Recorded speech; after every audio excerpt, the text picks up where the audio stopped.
It's a big play, as in it's a story about large people who are experiencing large emotions on this particular day in their lives. And it's a day that changes their lives forever. When you're doing classical theater, it's not only elevated text, it's elevated everything. Everything is much, much larger than life. What I think they're going to expect when they come in is they're going to see a classic Greek tragedy. And so what we are doing is trying to put them in an environment where it doesn't look at all like a tragedy. Mary is emotionally and physically just a very powerful presence. The people that Medea interacts with most frequently will be speaking and also signing. I think all of us have a little bit of Medea inside. Passion and rage and betrayal, revenge. I think that all of those things are something that the audience will be able to associate with.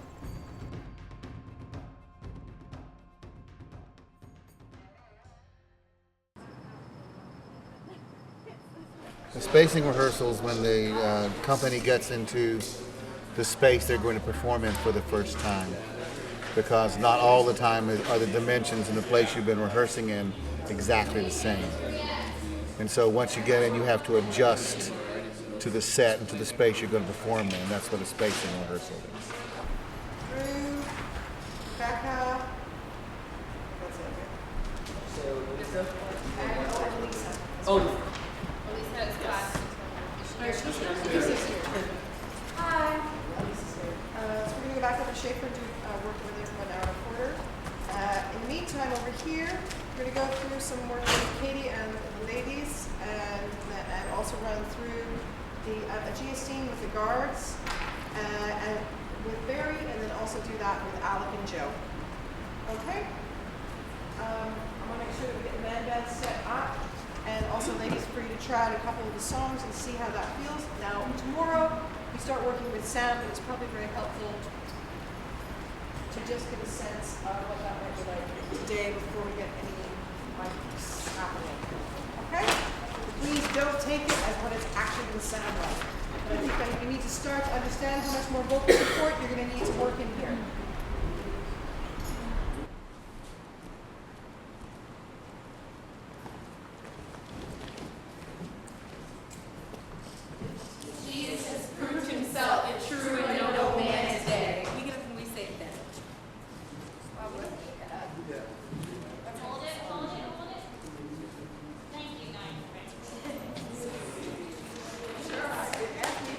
nice job, everybody. Look, I know that this is really frustrating, and the rest of the men come back out.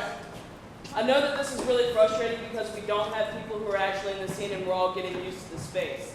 But through your excitedness and through your frustration, please try to remain focused. I know that you guys feel like this is pointless right now, but it's not. This is really going to help when we go into running the show later. Okay, so if everybody can just hold focus. Talk about, or ask you a question. What's the difference between working with me in a rehearsal room? And what's the difference between working with Katie, Vanessa, and John in a rehearsal room? There isn't a difference. It should be. As far as reacting to the notes, it should be the same reaction. Same attentiveness. Same commitment. Are we all in agreement that it's the same?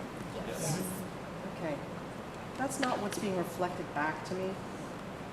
What's being reflected back to me is that there's quite a big difference in the energy in the room, the concentration in the room, and the attitude in the room. I'm expecting that this is the last time I'm having this conversation about this.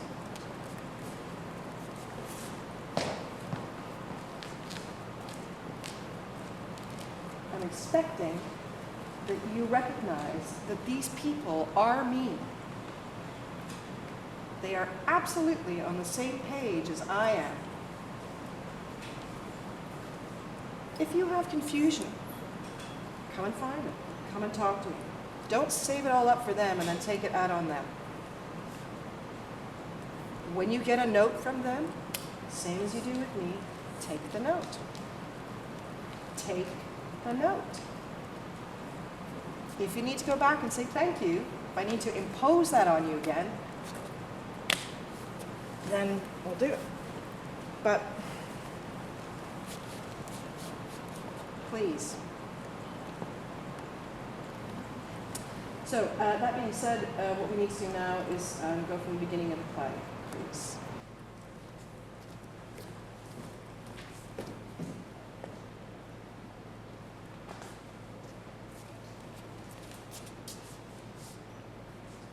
I wish it had never sailed the good ship Argo. Never winged its way past mist-blue rocks to Colchis. For me, a technical rehearsal, I would do what we call plotting with lights and sound separately, and get a few what I call basic states, get a few general ideas into the lighting, into our computers for lighting. And then a technical rehearsal for me means starting at the beginning of the play with lights, sound, sets, costumes, everything. And we work through the play from the beginning, putting all technical elements in place all at once. That's what it means for me.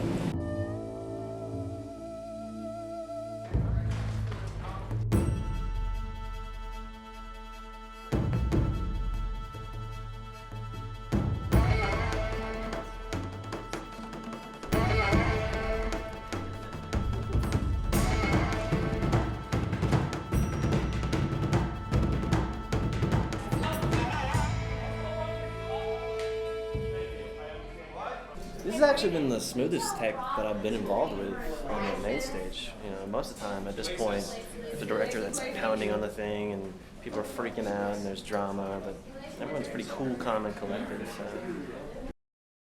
First, to be on your sons. Mortal fate. Ollie and Eric, they're both delightful young men, and they're both really smart, and I think they're going to be fantastic actors. They both listen brilliantly, and they can both be fantastically still and focused, and they've got a kind of a matter-of-factness about themselves and the way they do it. That's just fantastic. We had his iPod in with them at one point, and I said, "Do you think you need that? Do you need that anymore?" And they went, "No, it's a distraction." And I was like, "Okay, well, maybe, what do you think? Should we get rid of it?" They were like, "Yeah, let's cut it." And I just love that. And they're great with Mary as well, and they've made an effort to learn signs. So, and they take direction brilliantly, so it's been a treat. David Leon has a connection with Spark, and so we auditioned about 5 or 6 kids, and they ended up doing it. It's been a pleasure. Let me hold you. Oh, love them. Just want to hug them. They're both very special. They have their own unique personalities, but at the same time, you know, they're really very independent. It's been great to work with them.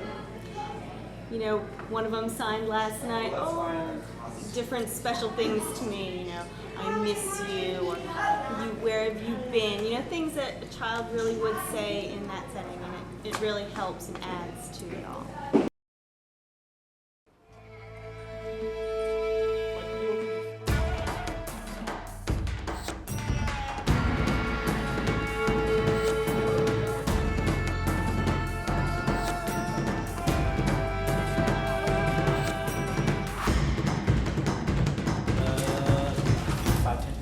You like the costume? Yes? Yes, you love it. Make me beautiful. Like somebody took some fabric and went, "There's your dress." That's kind of what I feel like. They did. They were like, "All right, you look kind of like a paper doll. Like I have some fold-over tabs that I've just been like, look."